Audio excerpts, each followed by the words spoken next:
Recording in progress. Love it. Welcome to Tony at 12. I'm Tony LeBlanc, and today I'm in conversation with Deputy Heidi Soulsby, Vice President of the States of Guernsey Policy and Resources Committee. In effect, Heidi is the Deputy Chief Minister. It's good to see you.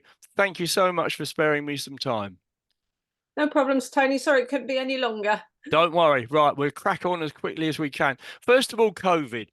You were in charge of the health department at that stage, along with Dr. Brink. In my view, you did a really good job. Lessons learned for the future, because obviously this could happen again, couldn't it? Oh, it's a difficult one. I mean, so many things happened all at once. Yeah. I think it was that taking the community with you. I think it was really important. Just knowing that, being open and transparent with what was going on. We weren't hiding things. We were straight with people. I think that was important, and I think that fed through. To understand you're never going to get it all right all the time, and we didn't. But to own up to your mistakes. I mean, to be honest with you, there's a lot in that you can learn from politics generally, really. It's very much a sort of suck it and see situation with anything like that, isn't it? You've got to sort of get underway and hopefully point yourself in the right direction. But I mean, I think if such a thing can be successful, it was. So there we are. Well, you're talking from Alderney there. I think it did help bring the islands together. Yeah. In many ways, and I think for that it was that was a positive that came out of it. Definitely. Can we get on to money? The Guernsey, Guernsey financial deficit. It wasn't that long ago that we were talking about £80 million, 80.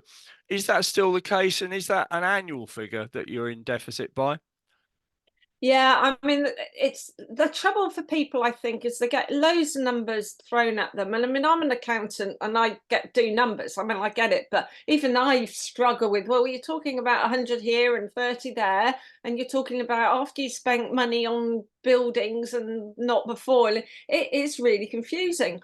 And I understand why people are scratching their heads. I think what we could say is at the moment we're washing our face when it comes to our revenue coming in and expenditure going out. It's when we're dealing with capital in particular is the issue, and not having enough money to pay for that capital, along with all the pressures we've got from an aging population and demands it causes on healthcare, etc. So at the moment it's probably talking about, if you include depreciation and all that, about 35 million, but that's going to increase over the next 10 years to could be 100 million or more. But at the same time there's a lot of other stuff going on. So although fundamental tax decisions weren't made last year, there were decisions on various things that can change. So what we're looking at is in trying to implement those, what was agreed, take forward other things that we know are coming, like Pillar 2 on tax for corporates, other tax stuff we can consider. And then in 2026 will be when we actually say, right, we have to do something now. And that'll be the early part of the next term, when hopefully full discussion decisions can be made. Yeah. Is GST still breathing? Well, I mean, for me, it's got to be the last thing we look at. I have a fundamental problem with it. I understand why, from an accountant's point of view, being an accountant, again, I have to say it, that in the scheme of things, well, you can raise a whole lot of money all at once. Of course, it makes sense. But then I have the concerns about how it impacts the population. So it's not something I would choose as would not be the first choice, put it that way. But until such time as we sort out our structural deficit, everything will clearly still be around to be considered. But certainly it's the last thing I'd want to consider. Yeah, the Isle of Man have gone on the record recently as saying that they're considering, or have actually decided, to increase by 2%. I don't think that's unreasonable, actually, because if you make the allowances reasonably high, that means that people on lower incomes aren't going to get penalised. And, we've all got to accept that we've got to pay a bit more, surely. Yeah, well, I don't disagree with you there, and I was surprised it came out from the Isle of Man like that. I mean, we're always told, oh, we can't put up our income tax rates or have a health tax or anything like that unless we talk to the other Crown Dependencies. So that was quite a surprise. But I agree with you, and I think also it's far more accepted by the population. Yeah, I of think course it I is. can understand it. I think the difference between that and bringing in a whole new tax and a new tax regime, people will be suspicious, and quite rightly so. And when we saw in Jersey, they brought in GST, and then a few years later they ramped it up, and that will naturally be a concern, and it's right. It is a concern. And that's what, of course, precisely what the UK government did all those years ago. Oh, VAT started off absolutely. very, very low, and now it's up to 20% on most things. But there we are. Um, Yeah. would you agree that there's an unacceptable delay in processing income tax returns? Because, I'm a bit of an old fogey, as you know, and as a result of that, I tended to go for a paper return rather than going online. And it drags on and on and on, Heidi. And you must have an awful lot of money outstanding to come in to the States where the tax side hasn't been, completed for the particular years. Yeah, I mean, I totally understand frustrations over that people have had over tax returns. I think it is, if people can do it online, it means things can be processed faster. I think that that's something to be aware of. Mm. But no, there have been delays. I think there have been problems from a staffing point of view. I mean, as throughout the whole of the islands, getting the staff that we need, and I think that the guys there are under quite a lot of pressure, to be Yeah. fair.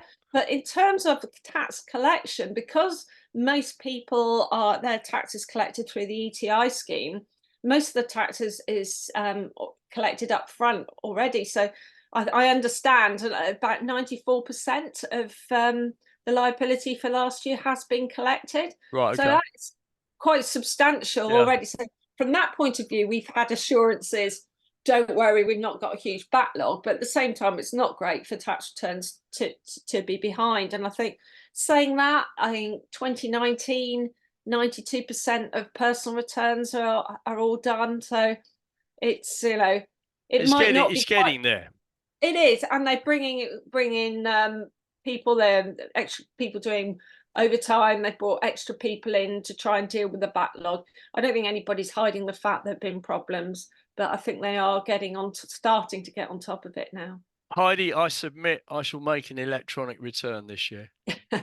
Well, I've got to make returns now. Before I refused to do it when I was just treated like a chattel, but now it's an Yes. so Well, I'm a woman with a tax number. I now do my tax returns. Well, I have absolutely. to. That was a bit cheeky, wasn't it? The word chattel in today's political correctness. Money, Val, tell us a little bit about that. That's an assessment, isn't it, of how financial services are doing? Yeah, I mean, we used to have other organisations used to do it. It's organised through the EU. I think it's a made up of different countries organising it and looking at it to see how we follow basic Mm. financial rules. The guys from Moneyval I think they've started and evaluate the evaluation. I think they come over next month, Yeah. next month or beginning of April, so that they'll be around then, and people have to show what they're doing. And we've shown that we're really conscientious as an island. We're a safe place to do business, and we've got strong regulation, and it's we run a good ship, so hopefully that will Should come out tick of the it. But of course it's boxes. always. Yeah. Sorry. You should tick the boxes. Well, we'd hope so. I mean, in some areas will be stronger than others, of course, but there's a lot of work going in, and nobody likes these things. And nobody likes being inspected. Whether it's the auditors or anything. It's always going to be nervous, and you're never going to be perfect. But Yeah. fingers crossed. We'll have to wait and see. Here's a question for you. Not so long ago, somebody said in the press, I think, that the Social Security Fund could run out in 2030. Is that the case? No, not as early as 2030. Although with the long-term care fund, if we included care at home, it could deplete by 2038. Mm. I think there are two. There's the Guernsey Insurance Fund, which covers off pensions, and then there's a long-term care fund, which that deals with care at nursing home, residential care homes. So from the Guernsey Insurance Fund, that could be depleted by 2039, and the long-term care fund, it was 2053. But we agreed back in, God, I think it might have been 2021, to uplift each one by 0.1% on contributions. Yeah. So it was a 0.1% employer and employee, or equivalent was 0.2% self-employed, to cover that period, to put them on a sustainable footing. So from the pension fund, we're doing that over 10 years, and with the long-term care fund over 4 years. But that's just stabilising everything. It's not dealing with that increased demand or dealing with care at home. So that falls under what is lovely term called SLAWS, which has been going on since most of the time I've been in the States. Supported Living and Aging Well strategy. I remember it really well because it covered about 32 recommendations, and then I inherited all that when I went on health, and we had about half of them. But the one bit we didn't have directly was around funding through the long-term care fund, and that's but the nitty-gritty bit at the moment is, what do we do with it, and can we do anything with it at the moment? I mean, one question that crops up here from time to time is, should newcomers who have made no GY contributions pay an upfront contribution to access the health services? That's not unreasonable, is it? It's a really good question. I think we've been toying with that for quite a while. Whether we can get with the right answer or not is a difficult one. I mean, can you deal it with people who've only been here a certain amount of time already, or is it, do you have to treat everybody who's already here the same? So those questions are being had, and yeah, I agree. There should be a minimum time. I mean, it's only a few months when it comes to healthcare. I mean, in terms of long-term care, it's longer than it's about 5 years. But yeah, there is that question. I mean, you think, well, you get a good service here. Are people coming over and benefiting from it immediately compared with, say, the UK? So yeah, it is a concern. And it doesn't balance in terms of people leaving Guernsey to be in the UK. There are more coming from the UK than there are going. Yeah. Yeah, we've got net immigration, that's for sure. Yeah. But there we are. Can we come on now to minimum wage? I mean, everyone agrees that people should have a decent standard of living, but the trouble is, with a lot of small businesses, is it going to put them out of business? Well, it's always a balance, isn't it? I mean, I ran a small business, and we paid more than the minimum wage, and that was in retail, actually. It's at the time, it's always a balance, isn't it? Because you say, well, what extent does the employer pay to keep people being able so they can live, or does the state go in there and deal with it? And it's got to be a balance between, well, you don't want to be propping up failing businesses. At the same time, you don't want to be preventing people having jobs in the first place. So it will always be a balance. I don't think it's impossible to work out what a living wage is. I think that defining that when everybody's got a different life and different responsibilities is difficult. So yeah, it's something to scratch your head. I scratch my head on, because I get that there's a balance, and there are some people who believe, oh no, employers should pay it all, and I do think, well, in some areas in business, and where the margins are much tighter, it can be difficult. You need to consider easing it in, rather than sort of saying straight away, it's got to be X.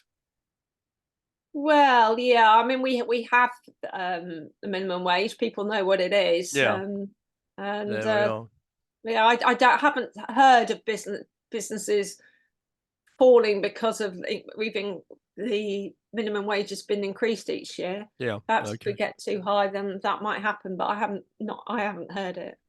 Crown dependency status. Now, there was a bit Yeah. of debate, wasn't there, a couple of weeks ago about this? I mean, I would put it to you, Heidi, that we are dependent on the UK for defence, diplomatic representation, and of course the currency itself. So, couldn't really, and of course we are running, it would appear, a substantial trade deficit with the UK. So, well, how can we actually drop the word dependency? Well, I don't know. To me, I think the important bit is, I mean, I think it's an interesting discussion. But I mean, you talk about trade deficit. Well, I think in anything in terms of goods, we'll always have that deficit from the UK. We're a small island. We're going to Yeah, have to bring things in. From a financial services point of view, it's quite different. We support very much the UK and the billions that we provide of incoming investment. So I think you can look at it the other mm, way, quite yeah, frankly. yeah, For yeah. me, it's the crown element, and that the element, our loyalty is to the crown. It's not to the UK government. No, Yes, we've got, should and the thing happen, we rely on them for defence, as you mentioned, which is important, and that external relations, foreign relations element. But for me, that it's that relationship with the crown, which I think we value very much. I think that's a bit that gives us our independence from the UK, and especially. yeah, the remnants of the Norman Empire. Yeah, absolutely. Um, Well, I found I got some. My cousin is doing a whole thing and looking at going back and back in my family tree. Found that we've got Viking, Norman, and a bit of an Irish king in us. So it was fascinating. yeah, So it's really interesting how these things work out, definitely from that point of view. yeah. You're obviously aware of votes on UK votes for life, and a friend of mine who's very much involved with it reckons there could be between 70,000 and 80,000 eligible voters in the Channel Islands and the Isle of Man. Um, do you think it's useful for people to be able to have a say in the way the UK runs itself? Yeah, I mean, for those people who'd like to have that connection with the UK, I think that's great. I mean, good for them. I can see that.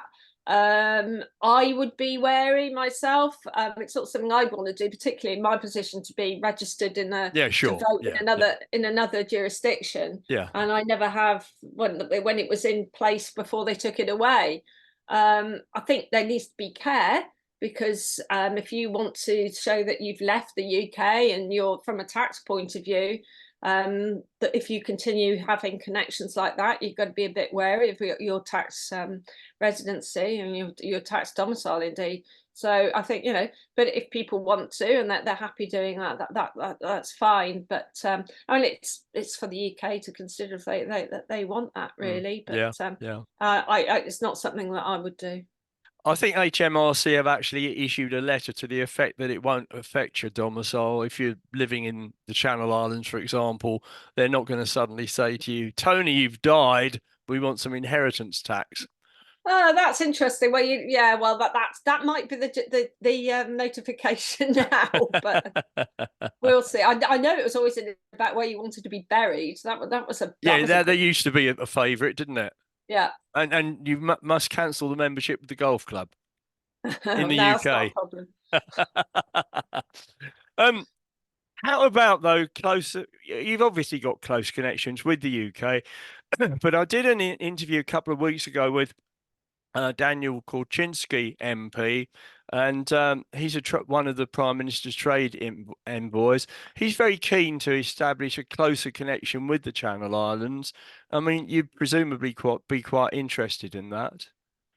Yeah, I mean, I understand we've members of PNR, it might be Deputy Latocca's External Relations, met him when he was trade envoy. I don't know if he still is, but certainly, when he was the trade Mm, envoy, mm. they chatted with him. And we're always happy to meet people who want to come on. We do. I mean, I particularly had a lot of links with the Commonwealth Parliamentary Association. and met some good friends actually as a result of that. Really useful.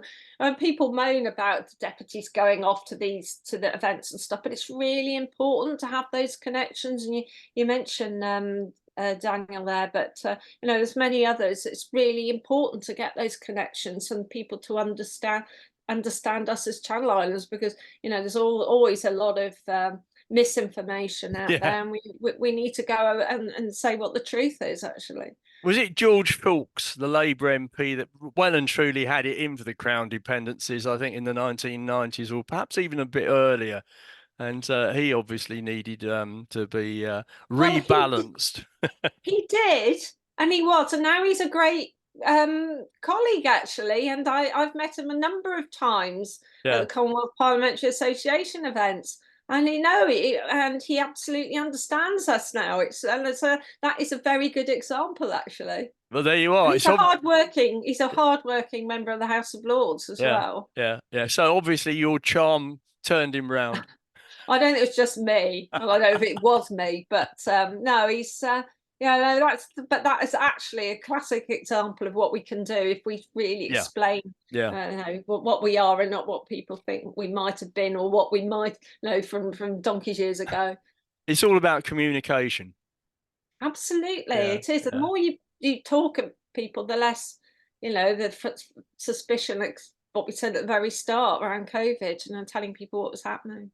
Can we come on to the 1948 agreement? And for some of the viewers that are not involved with the Channel Islands, this was an agreement between Guernsey to effectively take over some of the services on Alderney just after the war, because Alderney was absolutely desecrated by the German occupation. It was supposed to be temporary. It's now 76 years old. Now, I know there has been an element of evolution, but do you still see it going for the foreseeable future? Well, I mean, I think what we've always got to do, bearing in mind where, things change, and as finances change and demographics change, is always talking about what we can do and what works for both islands, in a contemporary situation. And I think that's the important thing. Again, it's communication, understanding each other's strengths and weaknesses, and what we can do for each other. And I think whatever agreements you got, we are two small islands, and it's how we can help each other. But what one can do compared with another. I mean, 1948 is very different from 2024. Expectations are far greater. What can be done is far greater. I mean, we talk we said one of the transfer services was looking after the airfield. Well, now we have airports with tarmac, and it's like what we do about that. Come on to that in a moment, if we may.